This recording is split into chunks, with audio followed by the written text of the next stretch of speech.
can't be satisfied. Your love I can't deny. Sorry, I made you cry. Oh, I apologize. Midget in the tortilla flesh, bro. About Midget going to jail. I feel sad, man, but that's my brother picking up dust inside. But here in the flats, jail is taken in stride, even for a 12-year-old. He does the ROP, runs his own program. You know what I'm saying? He knows what's up. If you do the crime, you do the time. He's down for the flats. Chukie tells us he will never leave the flats. This is his new home. He will not tell us where his real family is. But 3 days later, our investigation takes us to this tree-lined neighborhood in Southgate. Here, children play in the front yard, and across the street we find Chukie's real home. I love you and I want you to come home. His mother, Norma Garcia, says Chukie, whose real name is Angel, just didn't come home one day. He just left because he wanted to. I mean, nobody told him to go or nothing. I wasn't mad at him. Hold on, bro. You a grown-ass woman, bro. You crying, you saying you want your son back. Your son is 10 years old, bro. What authority does that nigga have, bro? He is 10. If you don't beat that nigga, if you don't whoop his ass, bro, I don't condone beating on kids, but goddamn it, if you have to type shit, bro. And this is the type of situation where you have to. I ain't gonna lie, it do sound like a lot of kids in the background, though, so she probably got like 6, 7 kids. I ain't trying to stereotype shit. I ain't trying to stereotype shit, fuck it. But yeah, like, she probably got a lot of kids, so she probably can't even focus on one kid, but still at the same time, you still gotta save him because his little brothers or his big brothers might try and follow his behavior paths and shit. 5 days went by before she filed a missing person report with the Southgate police. She says she was confused. You know, the little baby's growing up and wants to live his own life. Wait, hold on.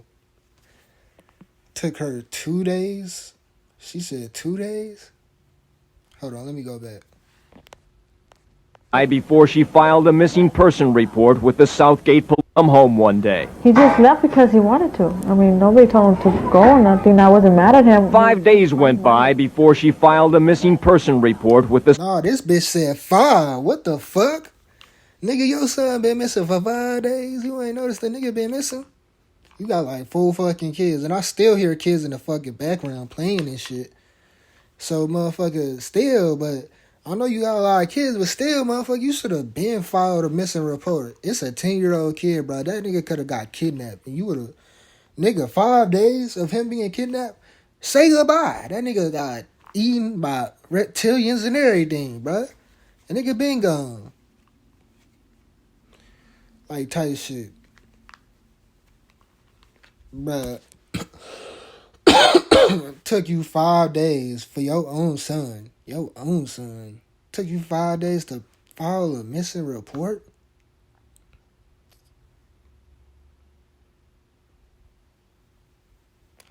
See, bruh. You can't even blame the child sometimes because look at what the parents is doing.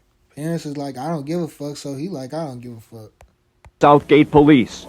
She says she was confused. You know, the little baby's growing up and wants to live his own life, I guess. Chukie's mother and father lived together 7 years and separated 4 years ago. Here, where Chukie last went to school in Southgate, administrators would not go on camera but say Chukie had some behavior problems. I think they accused him of hitting a little boy or something like that, and then after that he just, like I said, he went with his friends and left and never didn't come back. Chukie tells us, troubled by the problems at school, he just started walking down the railroad tracks and ended up in Compton, where he discovered Tortilla Flats. I mean, I'm glad to have him around, you know? The big homies had me when I was little. Do you see the cycle, my nigga? This nigga just said the same thing. He said my big homies got me, like, when I was young, when I was the same age as Chukie type shit, so I'm going to do the same for him. I'm going to show him everything I know pretty much. And I'm looking at it like, bruh, instead of breaking the cycle, you just continue the cycle. You get what I'm saying? He should have just broke the cycle and be like, man, I'm going to teach you another way. If I got all this drug money and I got this money to myself, why don't I use this money and just give you this money, have you work for me, give you a job actually, and actually grow and benefit from the situation. You get what I'm saying? You actually 10 years old. You shouldn't even be worried about working. You should just be playing and having fun. You get what I'm saying? Why don't these gangbangers ever just let these kids live here for free? Beat them up if they do something wrong and let them go to school and actually teach them something. How about that? But no, it's about power and pleasure. This nigga wanted to gain something off of it. See, it's a mental thing. Think about it if Chukie wasn't doing shit in his house. He was just there. He would eventually be like, all right, little nigga, you got to do something for me. It's all about pleasure in this bitch. That nigga have to be like, I just got to use this little nigga to get what I want. He probably looking at it in a good way and a bad way. He probably looking at it like, I'm helping this kid, but at the same time, I'm using this kid. That's probably how he looking at it. Yeah, I'm helping this kid, but at the same time, you look at this shit, you probably about 23, 24, you big homie, so you like, yeah, about 23, 24. Big homies don't be 30 no more, like, especially in the 90s. I mean, if you 30, it's real good. But yeah, you big homie and shit. Teach that nigga and shit. But alright, we going back to the video. Crook, a gang member who grew up on the streets, says Chukie found a home here. This is the only place that he sees love, you know what I mean? This is the only place that he sees people watching out for him and, you know, taking care of him and, you know, giving him stuff and pay attention to him. Chuckie's mother says family members several times came here to the flats looking for Chukie, but couldn't find him. He's not a bad little boy. Angela, who calls herself Chuckie's aunt, but in fact is just a family friend. Damn. She called her aunt. She a family friend. She go, I know this about this aunt. I fuck with this aunt, bro. This is not even her kid. If this was her kid wouldn't even be out there, to be honest with you. I swear to God, I put that on everything. If Chukie was her kid, he wouldn't even fucking be out there. I swear to God, he would be on school shit. He would probably just be a badass kid in school, but he'd still be in school. Like, I noticed that she the only one that really, like, twice go out looking for this nigga. Her fucking mom, his mom has to look for this nigga not once. I ain't seen his mom go out there and look for this nigga. She wants her face concealed. If he stays in the street, he's just gonna end up getting killed. I know he is. I have dreams about him, you know? 10 days after talking to his mother, we catch up with Chukie again. They probably have my whole family looking for me. They won't find me. You avoid them, huh? Huh? I'll run. We read him a letter from another aunt who lives in Texas with his grandparents. It was given to us by Chuckie's mother. We are still waiting to hear from you. I pray to God that you are okay. We all love you and want you to come live over here. Afterward, Chukie agrees to call Texas and makes arrangements for his granddad to pick him up. Yep. In a couple of weeks, though. Okay. In the meantime, Chukie refuses to let us take him back to Southgate. And after 18 days in jail, Midget arrives back in the flats. He says it was boring in jail. Try my best, but I know I'll be back there someday. I'll try my best to be good. 4 days after Midget's return, dozens show up for a party here at the flats. The hangout driveway is filled with gang signs and dancing feet. Several show off their firepower. Midget gets a welcome home from jail. And Chukie, with a fresh gang haircut and dressed out in full cholo regalia, smiles above the crowd. There's cars all the way up the street, huh? Then police and police cars flood the street. The party is over. This is an unlawful assembly. I'm declaring it. Get in your car and leave. We leave, and that is the last we see of Chukie, Midget, and Tortilla Flats. You got about 2 minutes.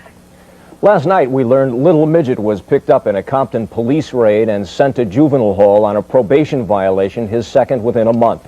We also learned some of Chukie's family found him in Tortilla Flats Monday night and took him back to his mother in Southgate. Clearly, this does not end this story, and it is not just about two little boys, but thousands of kids in Southern California swept into gang life at an early age. 10 years ago, Fox 11 News went undercover to examine life on the streets in Compton for two very young gang members. During the last decade, many of our viewers have asked us what happened to them. Chris Blatchford is here with the answer. Chris. Well, back in 1993, these young boys talked about a dismal future that included life in prison or death on the streets. So let's revisit Chukie, Midget, and the Tortilla Flats gang to see if their lives are a self-fulfilling prophecy. Here in Compton, it's the way of the gun.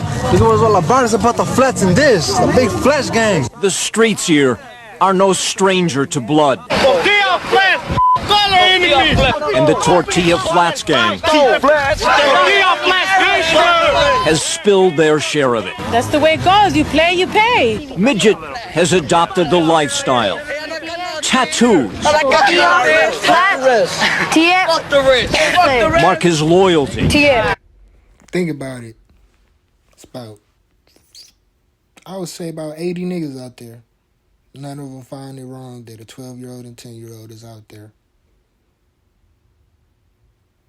But some of them was 10 years old or 12-year-olds and they was out there, so it's just a cycle. I'm just showing you a cycle, bro. Like, this is just showing the cycle. For life. Hey, get this one right here. Tortilla por vida. He is only 12 years old. Little midget tortilla flat Compton.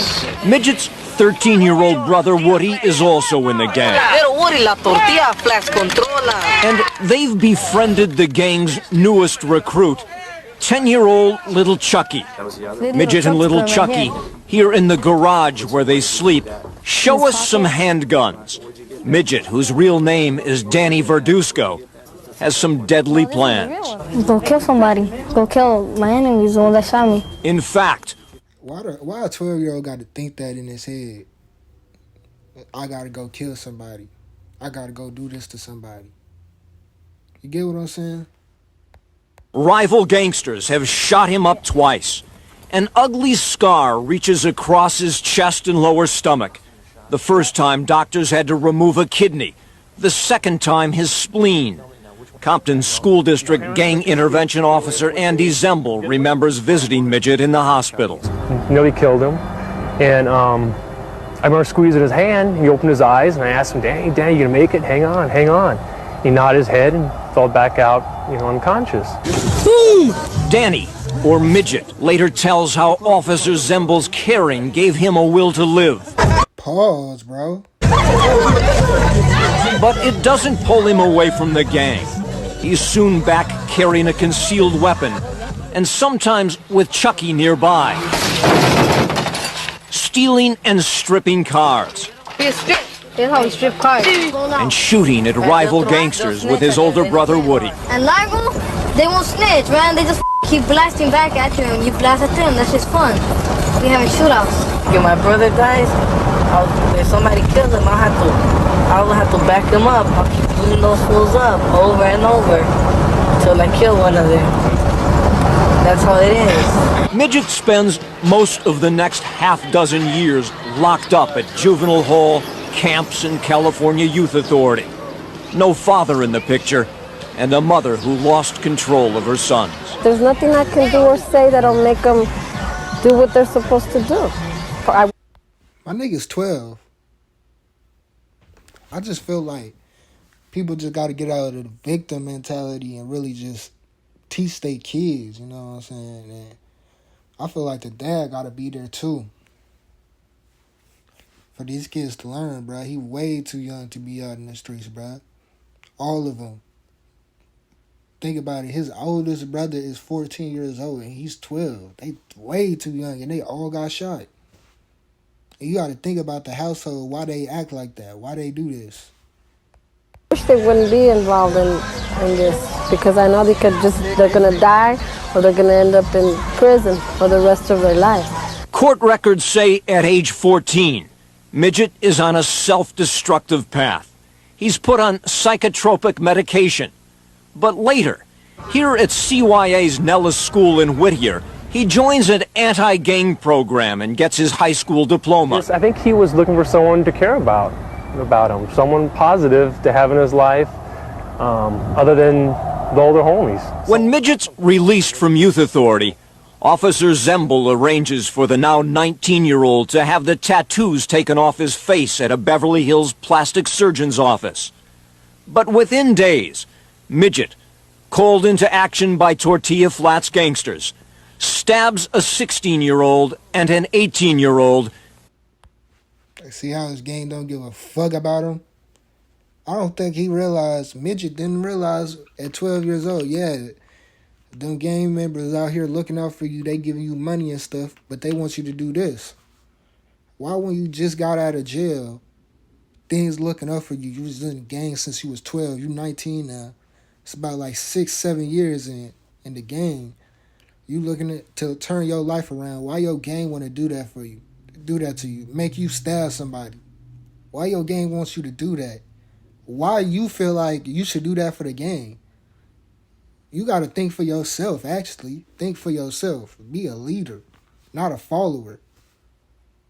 If you would have thought for yourself, you would have been like, damn, why the fuck? I just got out of jail. Things looking up for me. I've been in this game since I was 12. All they do is teach me wrong and shit. Why the fuck would I kill for these niggas? Just for these niggas to betray me and shit. At a graduation party behind this Long Beach storefront, both victims live. But 3 months later, there is a Tortilla Flats funeral for someone else. 19-year-old Imelda de la Cruz, drunk at a Compton party, gets into a fight with a rival gang member, Sergeant Marty Rodriguez. She pulled out a gun, and when she pulled out a gun, several other people pulled out guns, and it kind of a shooting, a helter-skelter shooting occurred.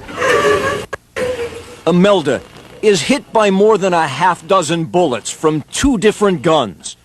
Midget's brother, Ricardo Verduzco, known as Woody, had recently broken up with Imelda. They had a 4-year-old son together named Adrian. I love you, Mommy. Witnesses say Woody, upset and disrespected by Imelda's death, shows up about a half hour late for the funeral service. Late, say prosecutors, because he's stopped off to murder someone first. Johnny Rios is a Tortilla Flats gang member known as Big Chukie. He was involved in the shootout at the party where Imelda was killed. And Don't y'all find it weird that his name is Chukie? His name is Big Chukie, and there's a dude named Chukie. And the dude, the 10-year-old's named Chukie, and his name is Big Chukie. That's not Chucky, though. That's a whole nother nigga, but you see how all this shit feel like the law of attraction, like this shit all was supposed to happen? Because it was. You get what I'm saying? But you can change your destiny. That's what I'm trying to say. You can use the law of attraction to change your destiny. Prosecutor Alan Jackson says that will cost him his life. Johnny Rios is being executed, and there's no question about it. This isn't an accident. Friends since childhood with Woody and Midget, Johnny doesn't hesitate when Midget asks for a ride to the funeral. But when Johnny pulls up in the driveway of this Linwood house, they intended for him to die. Johnny is ambushed.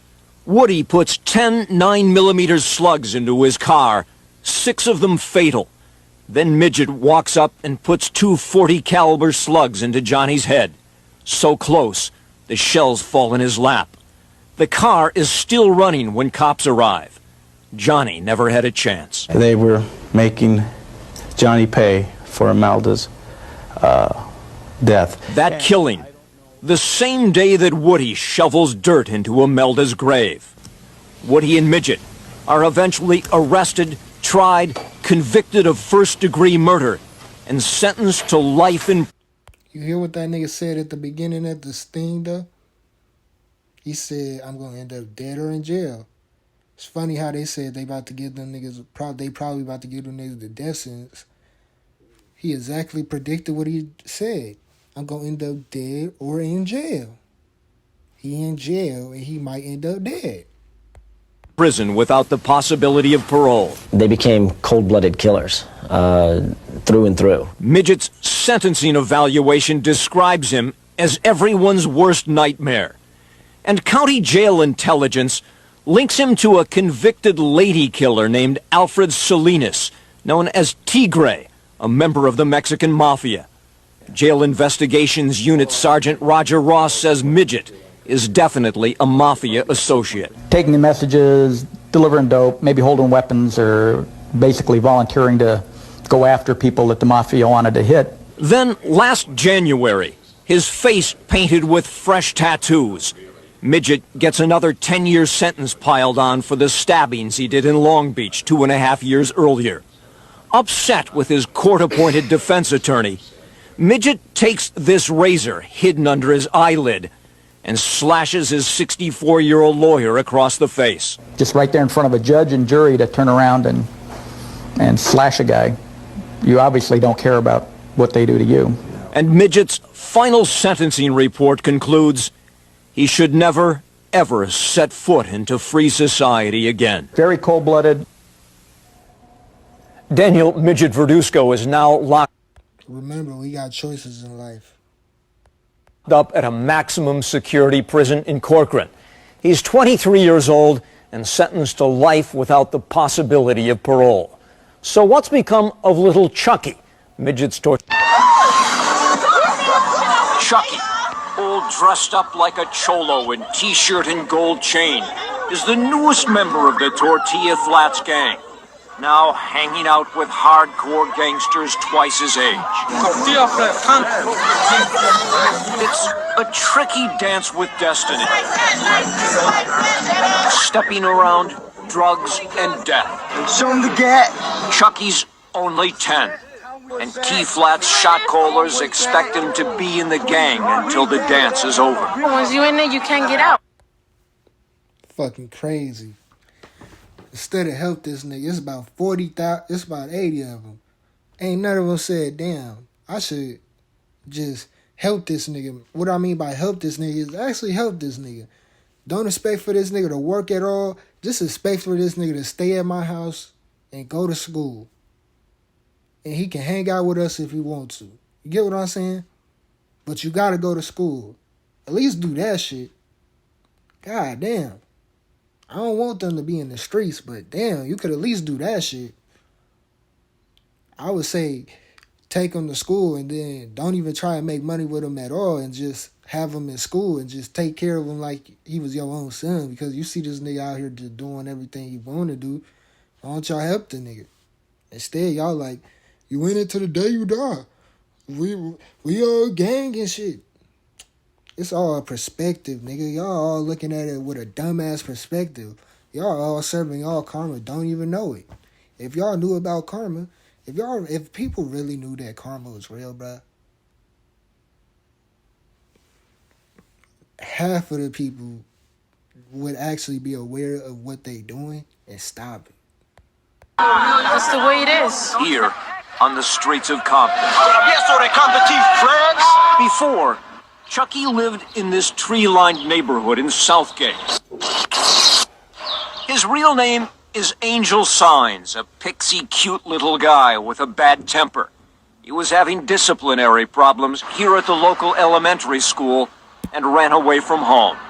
Lifelong friend Ricky Contreras remembers why. Nobody cared about him. He didn't feel love, you know. That's one thing he always would talk about. Angel was only 6 when his father abandoned the family. That's about the same time he was molested by a middle-aged man in the neighborhood. Angel's mom remembers it well. He was supposed to be his friend. He would give him toys and stuff like that, and all of a sudden, look what he did to him. As a fucking mom, it's pissing me off. I will punch this bitch in her face, bruh. Why the fuck do you feel like you should ever even... Why your son, if you see your son is talking to a grown-ass man, think about it. Why is a grown-ass man trying to talk to your son in front of you, trying to give him toys and shit? Think about it for a second. You don't know this nigga. And then he raped him. And you do nothing about it. Of course he gonna leave. I would leave too. I'd be like, damn, I just got raped. My mama don't even really give a fuck. Look, the tone in her voice, hey, correct me if I'm wrong, it sounds like she don't give a fuck about that nigga. To be honest. And that shit fucked up. This nigga got raped. I know if my son got raped, I'm killing that nigga. I'm making sure my son straight. This bitch took 5 days to file a police report. Her son been raped, had trauma experience. She don't even give a fuck. She like, why is he acting like this? Bro, he got raped. His dad abandoned him when he was 6. Think about all that shit. That's trauma, nigga. You know what I mean? And you raped him, actually. He did. Yeah. She says Angel resisted counseling and became more distant and angry. Put up that front, like, yeah. Well, all right, but